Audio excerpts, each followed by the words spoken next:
علاقہ ہے العلا وہاں پر ہے، تیمہ ہے اور تبوک ہے، اس کے درمیان یہ عیقہ کا علاقہ وہاں پر موجود ہے. صحیح، ٹھیک. تو لہٰذا کہا یہ جاتا ہے کہ یہ دونوں قبیلے تھے اور ان دونوں قبیلوں کی طرف ایک ہی پیغمبر آیا.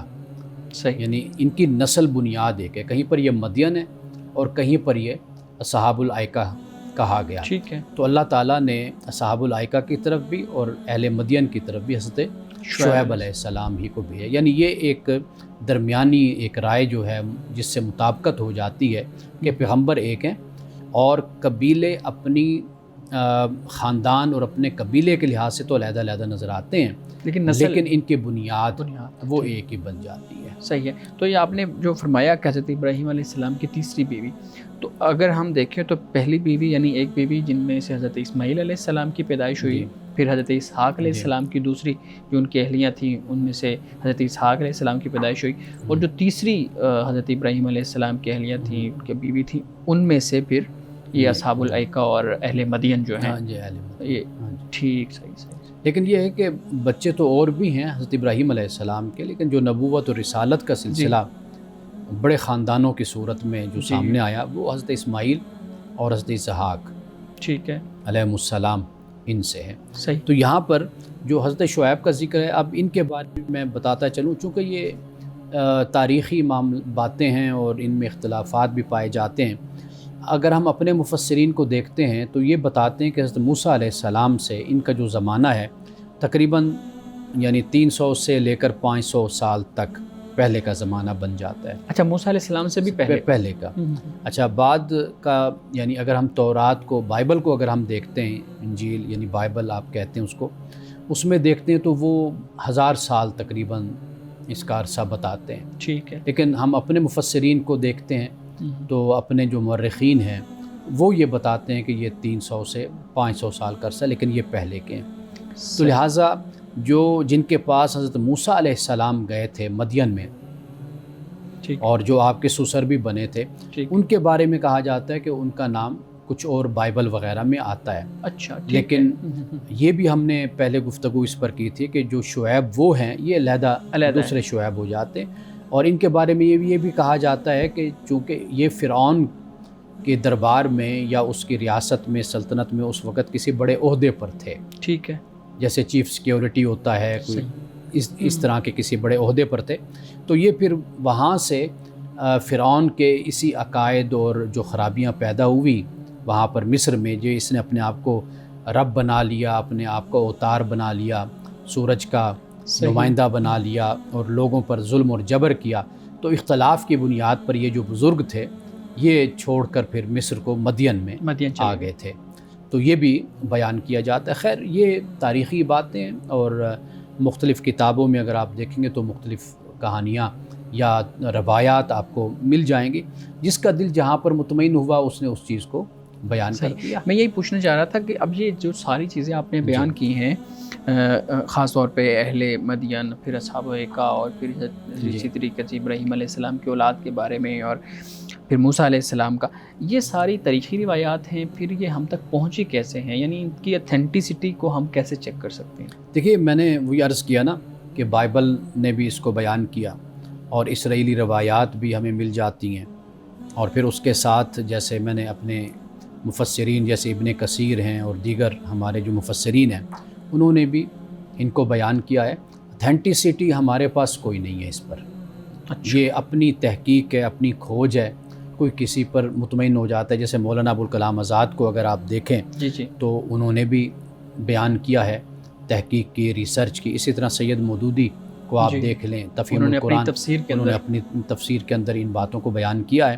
تو یہ چونکہ صدیوں پہلے کی باتیں ہیں تو جس کے پاس جو ثبوت اور جو وسائل تھے انہوں نے اس کے مطابق اس کو بیان کر دیا ہے. ٹھیک ہے. لیکن ایک بڑی خوبصورت بات آپ اکثر اپنی گفتگو کے درمیان یہ بیان فرماتے ہیں کہ ہمیں ان چیزوں کو لینا ہے جو پیغمبر صلی اللہ علیہ وسلم کے یا کسی بھی پیغمبر علیہ السلام کی شایان شان ہے. یہ نہیں ہے کوئی ایسی بات کہیں پہ اگر لکھی بھی ہوئی ہے جو ہمیں لگ رہا ہے کہ نہیں یہ پیغمبر کے بارے میں نہیں بولنی چاہیے تو ہمیں اس سے پرہیز کرنا چاہیے. ایسے بالکل صحیح ہے. ہمارے صاحب آگے آیات ہم پڑھتے ہیں، ایک بریک لے لیں، اس کے بعد پھر ہم شروع کرتے ہیں. ناظرین کرام، یہاں وقت ہوا چاہتا ہے ایک بریک کا، ہمارے ساتھ رہیے گا۔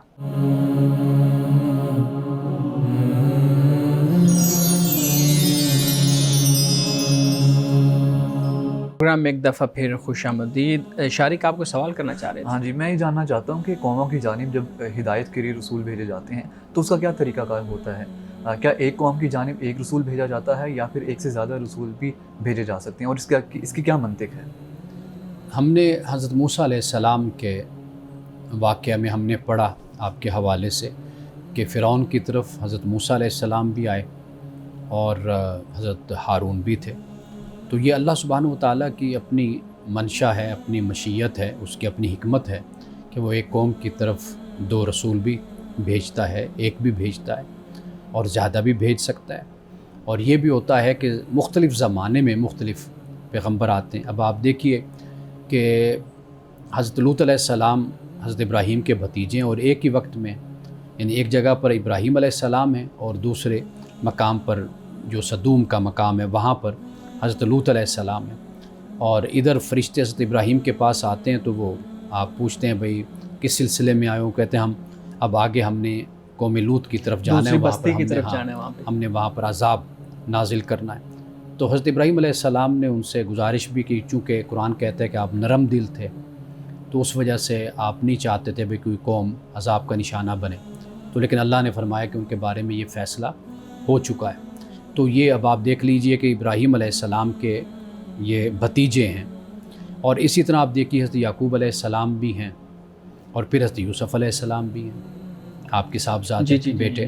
تو لہٰذا یہ اللہ سبحانہ و تعالیٰ قرآن پاک میں اسی بات کو بیان کرتا ہے کہ اللہ اعلم حیث یجعل رسالتہ، اللہ زیادہ بہتر جانتا ہے کہ کہاں اس نے اپنی رسالت کو رکھنا ہے، کس کو رسول بنانا ہے۔ تو لہٰذا یہ جو منصب رسالت و نبوت ہے یہ وہبی منصب ہم اس کو کہتے ہیں، کسبی منصب نہیں کہتے۔ کسبی سے مراد یہ ہوتا ہے کہ بھئی آپ محنت کرتے ہیں، کوشش کرتے ہیں تو کوئی مرتبہ آپ حاصل کر لیتے ہیں، کوئی ڈیزگنیشن پا لیتے ہیں۔ لیکن جو نبوت و رسالت کا معاملہ ہے یہ نہیں ہے کہ بھئی کوئی اس کے لیے محنت انسان اس طریقے سے کرے کہ یہ میری اچیومنٹ ہے کہ میں نے اس کو پانا ہے، حاصل کرنا ہے، یعنی کوئی دائرہ کار نہیں ہے اس کا۔ یہ کوئی منصب جو ہے یہ آپ کی کوشش کا مرہون منت نہیں ہے۔ یعنی مثال کے طور پر دنیاوی کوئی مرتبہ آپ حاصل کرنا چاہتے ہیں یا دینی مرتبہ حاصل کرنا چاہتے ہیں، جیسے عالم دین بنتے ہیں، فاضل بنتے ہیں، تو آپ اس کے لیے محنت کرتے ہیں، 8-10 سال آپ کا کورس ہے، نصاب تعلیم کہہ لیجئے، درس نظامی ہے، یا اس کے علاوہ انفرادی طور پر بھی آپ عالم دین سے پڑھتے ہیں، استاد سے پڑھتے ہیں، شیخ الحدیث سے پڑھتے ہیں، تو آپ ایک مقام اور مرتبے تک پہنچتے ہیں۔ تو یہ سارے مرتبے آپ کی محنت اور کوشش کے مرہون منت ہے۔ لیکن جو پیغمبر ہونا ہے، نبوت و رسالت، یہ اس طرح کا کوئی کرائیٹیریا اس کا نہیں ہے کہ آپ کوشش محنت کریں گے تو پھر آپ نبی اور رسول بن جائیں گے، وہ خدا کی مرضی ہے، خدا کے چناؤ سے جو ہے نا وہ۔ بالکل جی مولانا صاحب۔ اب اس کے بعد یہ فرمایا اذ قال لهم شعیب الا تتقون، کہ جب ان سے شعیب نے کہا کہ کیا تم تقوی نہیں اختیار کرتے، تو اب یہاں پر اخوہم نہیں کہا اور پیچھے اخوہم کہا وہاں پر۔ انی لکم رسول امین، فرمایا کہ بے شک میں تمہارے لیے رسول امین ہوں۔ رسول امین یعنی رسول، پیغمبر، امین معتبر، ایماندار، قابل اعتماد۔ فاتقوا اللہ واطیعون، اللہ کا تقوی اختیار کرو اور میری فرما برداری کرو۔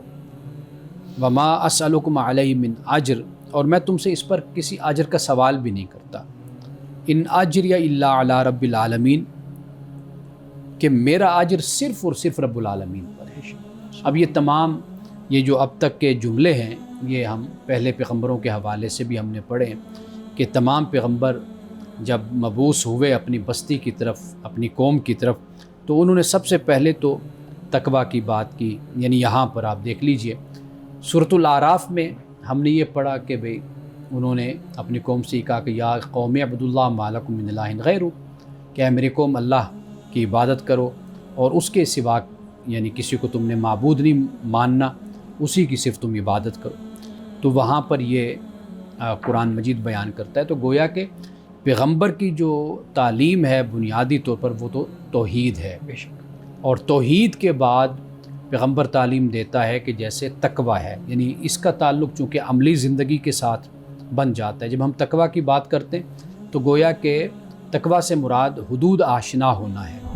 حدود آشنا سے مراد یعنی اللہ نے جو حدود مقرر کر دی ہیں آپ اپنے آپ کو اس کا پابند رکھتے ہیں۔ تو یہ حضرت شعیب نے، حضرت لوط نے، صالح نے، ہود نے، حضرت نوح نے، سب نے اسی بات کی تعلیم دی، یعنی اللہ کی عبادت ہے، توحید ہے۔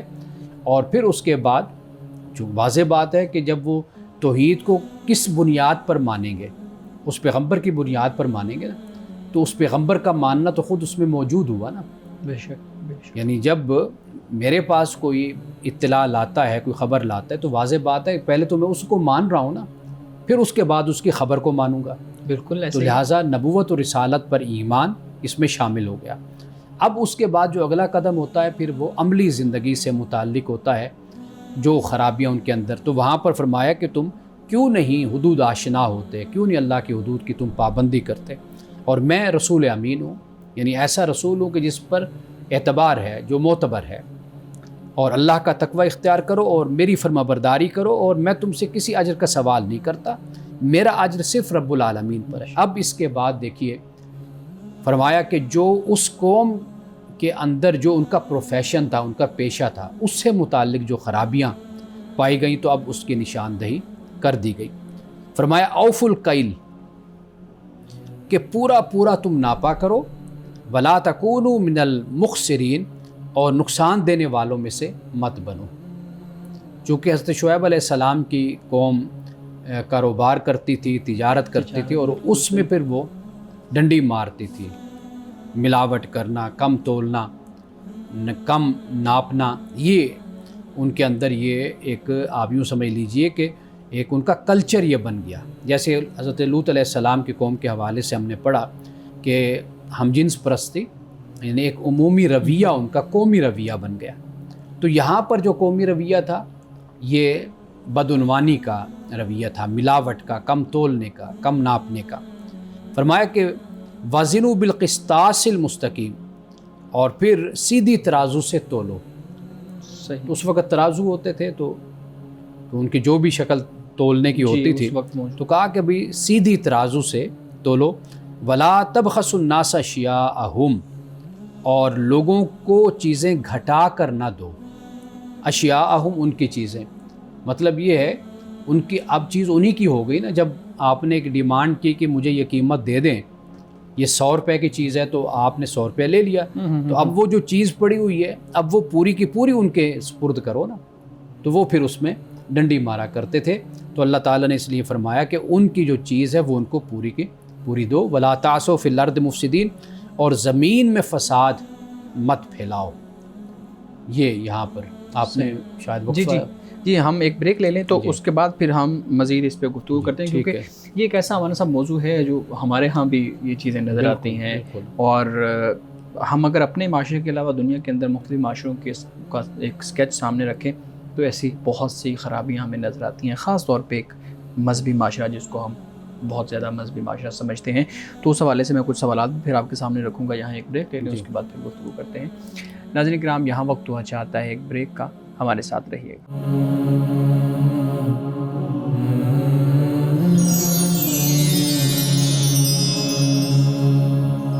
پروگرام میں ایک دفعہ پھر خوش آمدید۔ امن صاحب بہت شکریہ۔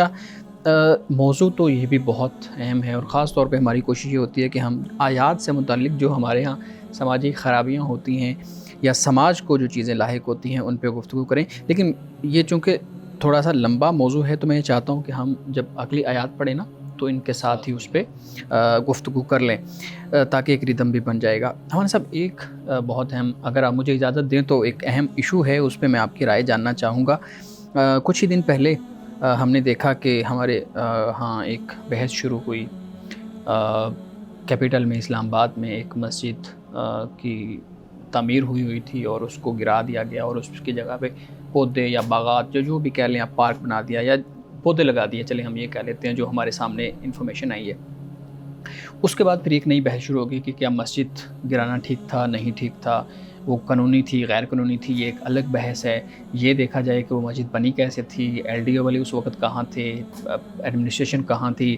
اب کچھ لوگ یہ رائے دے رہے ہیں کہ نہیں جی یہ مسجد جہاں پہ بن جاتی ہے وہ پھر ساری زندگی جگہ مسجد کی ہی رہتی ہے، وہ جو مرضی ہو جائے وہ آپ اپنے استعمال میں نہیں لا سکتے جگہ. یہ پورا جو جس تناظر میں بات ہو رہی ہے آپ اس کو کیسے دیکھتے ہیں اور آپ کی اس پہ کیا رائے ہے؟ سب سے پہلی بات، اگر ہم شریعت کے حوالے سے یا دین کے حوالے سے بات کریں تو شریعت میں اس بات کی بہت زیادہ سختی ہے اور تاکید ہے کہ آپ کسی کی زمین ہتھیا نہیں سکتے، قبضہ نہیں کر سکتے، قبضہ نہیں کر سکتے کسی کی بھی زمین. رسول وہ اللہ کسی صلی اللہ علیہ مقصد کے لیے بھی نہیں ہو سکتا، جی بالکل، جتنا مرضی اچھا مقصد ہے. رسول اللہ صلی اللہ علیہ وسلم کی حدیث پاک ہے کہ آپ نے یہ فرمایا کہ جو کسی کی زمین ہتھیائے گا تو کل قیامت کے دن 7 زمینیں اس کے گلے میں ڈالی جائیں گی.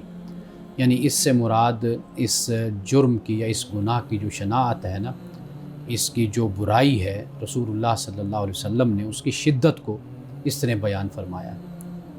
ایک تو یہ بات ہمیں ذہن میں رکھنی چاہیے. بالکل صحیح. اب وہ مسجد جو ان سی ہے، وہ مدرسہ ہے، وہ مسجد ہے، وہ کالج ہے، وہ یونیورسٹی ہے، وہ کچھ بھی ہے، کسی کی دکان ہے، کسی کا مکان ہے، وہ اگر اس کی زمین نہیں ہے تو کسی طرح بھی اس کا حق نہیں ہے کہ وہاں پر کچھ تعمیر کرے اور کچھ بنائے. صحیح، ٹھیک. یہ تو دینی اور شرعی حوالے یہ ایک سے بنیادی اصول ہے. بنیادی اصول. ٹھیک. اب آپ جسے مسجد کہہ رہے ہیں نا، اس کے لیے ایک خوبصورت لفظ ہے مصلی. صحیح. کہ وہ جگہ کہ مثال کے طور پر ہمارا ادارہ ہے، اس کے ساتھ کا پلاٹ خالی ہے تو ہم مالک سے بات کر لیتے ہیں یا ویسے ہم اس کی صفائی ستھرائی کر کے ہم وہاں پہ نماز پڑھ لیتے ہیں. ٹھیک ہے. ہم یہ کہتے ہیں کہ بھئی یہ ہماری ملکیت تو نہیں ہے لیکن ہم اس کو ایک مقصد کے لیے استعمال کر لیتے ہیں. کیونکہ جگہ پڑی ہوئی ہے تو ہم اس کو پڑی ہوئی استعمال ہے، جب مالک کو ضرورت ہوگی تو ہم اس کو خالی کر کے دے دیں گے. صحیح. ٹھیک. یہ ہوتا ہے مصلی. یعنی آپ اس کو مسجد نہ کہیں، نماز پڑھنے کی جگہ. نماز پڑھنے کی جگہ ہے کہ جب ضرورت پڑے گی سرکار کو یا مالک کو یا جس کی وہ زمین ہے کہ جو ابھی آپ کے سامنے نہیں آیا، آپ کو پتہ نہیں ہے، آپ نے ایک ضرورت کے تحت اس کو استعمال کیا ہے، تو لیکن جب وہ آ گیا، اس کی ملکیت ہے یا سرکار کہتی ہے کہ بھئی اب اس کو ہم کسی اور استعمال میں لانا چاہتے ہیں، تو پھر وہاں پر مذہبی حوالے سے، اخلاقی حوالے سے پھر کوئی حق نہیں بنتا کہ وہاں پر پھر مسجد رہے یا وہاں پر مدرسہ رہے. یعنی وہ ختم بھی ہو سکتا ہے. بالکل. اس کو جس کی ہے ٹھیک ہے وہ اس کو دیا جائے گا. وہ میں جس آج بھی ہی پڑھ استعمال میں رہا لینا تھا، چاہیے. ہمارے ائمہ کئی فقہا کا یہ باقاعدہ فتویٰ ہے کہ بھئی اچھا یہ کسی کی زمین پر اس طریقے سے کچھ تعمیر نہیں کیا جا سکتا، ٹھیک ہے. اور اس سے منع کیا گیا ہے. تو لہٰذا یہ دین تو اس بارے میں یہ تعلیم دیتے ہیں. دیکھیے، اگر آپ دین کے نام پر، مذہب کے نام پر اگر آپ یہ رویہ اختیار کرتے ہیں تو اس کا بہت نقصان ہوتا ہے. یعنی وہ دین کے جو آپ کو عدل کی تعلیم دے رہا ہے، وہ دین جو آپ کو حق کی تعلیم دے رہا ہے، وہ دین جو آپ کو ظلم سے روکتا ہے، آپ اسی دین کے نام پر، اسی مذہب کے نام پر اگر آپ اس طرح کا کلچر متعارف معاشرے میں کروائیں گے، آپ دیکھیے کہ اس سے کتنا نقصان مذہب کے تاثر کو، بالکل ایسا ہی ہے. دین کی تعلیم کو، اور جو اس کا ایک امیج ہوتا ہے اس کو کتنا نقصان پہنچتا ہے. تو لہٰذا دین اور شریعت میں تو ہرگز اس طرح کی کوئی گنجائش نہیں ہے. باقی انتظامی صورت ہوتی ہے، وہ مل جل کر بیٹھ کر کسی نہ کسی طریقے سے ایک مسئلے کو حل کر دیا جاتا ہے. اس لیے کہ آپ دیکھیے کہ گزشتہ اسی سال میں اگر آپ دیکھیں تو پنجاب حکومت نے بہت سے مکانات جو ناجائز بنے ہوئے تھے، جن کو ہم کہتے ہیں تجاوزات یا قبضے پر تھے، وہ دکانیں بھی گرائی ہیں، مکانات بھی گرائے ہیں. تو اگر ایک حکومت یا کوئی انتظامیہ اگر اس طرح کا قدم اٹھاتی ہے تو میرا خیال ہے کہ اپریسیشن ہونی چاہیے ایک اچھے کام کی. اب دیکھیے کہ جب یہ کام ہوا، دکانیں اور مکانات گرائے گئے ہیں، تو لوگ بڑے خوش ہوئے کہ بازار کھلے ہو گئے، سڑکیں کھلی ہو گئی، آسانی لوگوں کے لیے پیدا ہو گئی. لیکن جب مساجد یا مدارس کی بات آتی ہے تو پھر ہمارے ہاں یہ اختلاف سامنے آتا ہے. اس میں کوئی شک نہیں ہے کہ دین کے ساتھ محبت اور تعلق ہے. اس مسئلے کو اگر حل کرنا ہو تو بہتر طریقہ یہی ہوتا ہے کہ انتظامیہ کے ساتھ، حکومت کے ساتھ بیٹھ کر مسئلے کو بہترین طریقے سے حل کر لیا جائے. ٹھیک ہے. لیکن امان صاحب، اگر اتنی واضح طور پہ ہدایات قرآن و حدیث میں اور شریعت کی روشنی میں ہمیں ملتی ہیں کہ کسی بھی غیر قانونی جگہ پہ اس طرح کی کوئی تعمیر نہیں ہو سکتی، وہ جتنی چاہے مرضی اچھی اور فلاح کے کام کے لیے ہو. لیکن ہمارے ہاں پھر یہ رجحان کیوں ہے؟ ہم نے دیکھا ہے اکثر پارکوں کے جو ایک کونا ہوتا ہے اس کے اوپر چھوٹی سی مسجد بنی ہوتی ہے، مسجد اس سینس میں کہ وہاں پہ مصلی کی جگہ مختص ہوتی ہے کہ یہاں پہ نماز پڑھی جائے گی، اور پھر کچھ سالوں کے بعد وہ مسجد بن جاتی ہے اور وہ ایسا رجحان ایک بن جاتا ہے. اسی طریقے سے ہم نے دیکھا پچھلے سال غالباً میرے خیال میں 2024 میں یا 2023 میں کراچی کے اندر بھی اس طرح کا ایک واقعہ آیا تھا، اور وہ مسجد گرانے کا، بڑی مسجد تھی، اس کو گرانے کا حکم دیا گیا تھا عدالت کی طرف سے. اسی طریقے سے اور ہم نے دیکھا ہے اس طرح کے معاملات آتے ہیں. مذہبی طبقے کو اس چیز کا شعور نہیں ہے کہ یہ غیر قانونی کام ہے، یہ ایک اللیگل کام ہے. ہم اس کی مذمت کے خلاف کھڑے ہوں بجائے اس کے کہ وہ سارے اس کی حمایت میں کھڑے ہو جائیں کہ جی پہلے پلازا گراؤ اس کے بعد مسجد گرے گی. دیکھیے یہ دنیا کا اگر مطالعہ کریں نا، آپ دیکھیں مثال کے طور پر مغرب ہے، اب تو دبئی ہے، ترکی ہے، ملائیشیا ہے، انہوں نے سب لوگوں کو وہ سسٹم میں لے کر آئے ہیں، اور سسٹم میں اس طرح لے کر آئے ہیں کہ آپ کا جو آئیڈینٹی کارڈ ہے، شناختی کارڈ، وہ اس طرح کا ہے کہ وہاں سے ٹیکس کا بھی پتہ چل جاتا ہے، وہاں سے آپ جو بھی کام کرتے ہیں، اچھا کیا یا آپ نے برا کیا، وہ کام آپ کے سارا ریکارڈ میں آ جاتا ہے پورا سسٹم. اور اسی طریقے سے جب آباد کاری کی جاتی ہے، جب کوئی سوسائٹی بنائی جاتی ہے، جب کوئی آبادی کو وہاں لایا جاتا ہے، تو باقاعدہ طور پر جگہ کو دیکھا جاتا ہے کہ یہاں پر کتنی جگہ ہے، کتنے لوگ یہاں پر آ سکتے ہیں، اور لوگوں کی ضروریات کیا کیا ہیں. اور بالکل ضرورت بھی ہے یا ہاسپٹل نہیں کی ضرورت ہوتی ہے، آپ کو وہاں پر اسکول کی ضرورت ہے، کالج کی ضرورت ہے، یونیورسٹی کی ضرورت ہے، آپ کو وہاں پر واضح بات ہے ہم مسلمان ہیں، مسجد کی بھی ضرورت ہے، وہاں پر ایک مکتب کی بھی ضرورت ہے. یہ ساری ضرورتیں ہوتی ہیں. بالکل بے شک. باقاعدہ طور پر دنیا میں ایک نظام سال پہلے سے وہ وضع ہو چکا ہے. جب آپ وہاں پر داخل ہوتے ہیں تو آپ ان کے سسٹم میں آ جاتے ہیں. وہ پھر کوئی کالونی ہے، کوئی سوسائٹی ہے، کوئی ایریا ہے، تو وہ وہاں پر دیکھتے ہیں کہ یہاں پر کتنے لوگ رہیں گے، ان کی ضرورتیں کیا ہیں، مارکیٹ کیسی ہونی چاہیے، کیا سارا کچھ وہ بناتے ہیں. ہمارے ہاں بدقسمتی یہ ہے کہ کوئی پلان نہیں ہے، کہیں پر بھی کوئی نظم پلان نہیں ہے. جدید سوسائٹیز بھی، اگر نئی سوسائٹیز بھی بن رہی ہیں تو وہاں پر بھی اسی طرح کے مسائل ہوتے ہیں. یعنی آپ ایک سوسائٹی میں رہ رہے ہیں، بچے پڑھنے کے لیے آپ کے باہر جاتے ہیں، یعنی ایون کہ اسکول، چھوٹے اسکولوں کے لیے بھی آپ کو اپنے بچوں کو باہر بھیجنا پڑتا ہے. اس سوسائٹی کا کوئی نظم ہی نہیں ہے. آپ کو وہاں پر کوئی مارکیٹ نہیں ملتی، وہ کہتے ہیں جی مارکیٹ یہاں پر نہیں بنے گی. یعنی مطلب کہنے کا یہ ہے کہ یہ ہمیں اپنے نظام کو بہتر کرنے کی ضرورت ہے. باقی آہستہ آہستہ آپ نے ان طبقات کو آزاد چھوڑا ہے، غیر قانونی طریقے سے انہوں نے اگر کام کیے ہیں، آپ نے ان کے کام کو آپ نے پکڑا نہیں، روکا نہیں، بلکہ آپ نے اس پر کوئی رشوت لے لی، کوئی آپ نے ان کو سپورٹ کر دی، کوئی اور راستے آپ نے نکال لیے جو انفیئر راستے ہوتے، اس کے ذریعے سے پھر یہ معاشرے میں یہ چیز پروان چڑھتی چلی گئی. اس میں پھر مذہبی لوگ بھی ہیں. دیکھیے پیٹ تو سب کو لگے ہوئے ہیں، ٹھیک ہے، سب کے معاشی مسائل بھی ہیں. ایسے ہی ہے. تو جو جس پیشے کے ساتھ جڑا ہوا ہے تو واضح بات ہے کہ وہ چاہتا ہے کہ وہ فلرش کرے، وہ آگے بڑھے. تو پھر اس کی یہ صورتیں پھر ہمارے سامنے آتی ہیں. تو لہٰذا اسٹیٹ کو بڑے مضبوطی کے ساتھ اور بغیر تفریق کے اپنا کردار ادا کرنا چاہیے. اچھا، ہر محلے کے اندر جو ہم دیکھتے ہیں 3-3 4-4 مسجدیں ہوتی ہیں، 5-5 مسجدیں ہوتی ہیں. وہ کہتے ہیں جی وہ ہمارے مسلک کی نہیں ہے، وہ کہتے ہیں جی وہ ہمارے مسلک کی نہیں ہے، ہمارے بچے وہاں جائیں گے تو وہ غلط عقائد سکھائیں گے، ہمارے بچے وہاں جائیں گے تو وہ غلط عقائد سکھائیں گے. اس رجحان کی مذمت مذہبی طبقے کی طرف سے کیسی ہونی چاہیے؟ ہم نے اس پہ بات تو کر لی ہے کہ یہ غلط ہے فرقہ واریت کی بنیاد پہ مسجدیں بنانا، لیکن مذہبی طبقہ اس کو کیسے سمجھے؟ وہ کیوں نہیں سمجھ رہا؟ کیونکہ ان کی فیلڈ ہے نا. جب تک وہ نہیں اس کے خلاف کھڑے ہوں گے تو باقی تو کوئی نہیں کھڑا ہوگا. پھر دیکھیے میں نے پہلے یہ عرض کیا نا، آپ کا یہ سوال بہت اہم ہے. اصل اس کی جو جڑیں ہیں وہ جا کر آپ کے نظام تعلیم سے ملتی ہیں. ٹھیک ہے، یعنی آپ کے خاص طور پر مدارس کے نظام تعلیم سے، کہ وہاں پر تفریق کی ایک تعلیم ہے. یعنی آپ کو جو پڑھایا جاتا ہے، آپ کو ایک اچھا مسلمان، ایک اچھا انسان، اس پر توجہ کم کی جاتی ہے. زیادہ توجہ ہوتی ہے کہ آپ کس فرقے سے آپ کا تعلق ہے. اس فرقے کے بنیاد پر آپ کی شخصیت کو پروان چڑھایا جاتا ہے، آپ کی ذہنیت کو پروان چڑھایا جاتا ہے. پورے 8 سال جو آپ وہاں پر تعلیم حاصل کرتے ہیں وہ انہی مقاصد کے تحت ہی پڑھایا جاتا ہے آپ کو.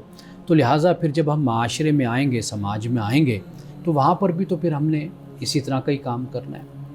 یعنی پھر مساجد آپ کو ایک نہیں، دو نہیں، تین نہیں، 4 مسجدیں آپ کو وہاں پر نظر آئیں گی.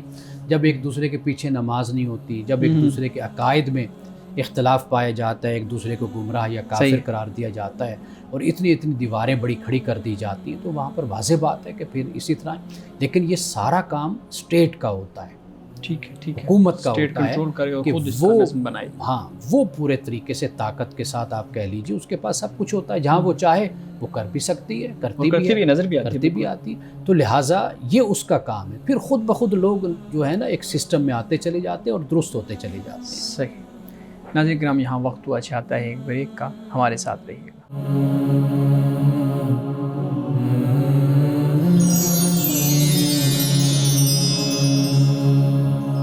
پروگرام میں ایک دفعہ پھر خوش آمدید. جی شارق.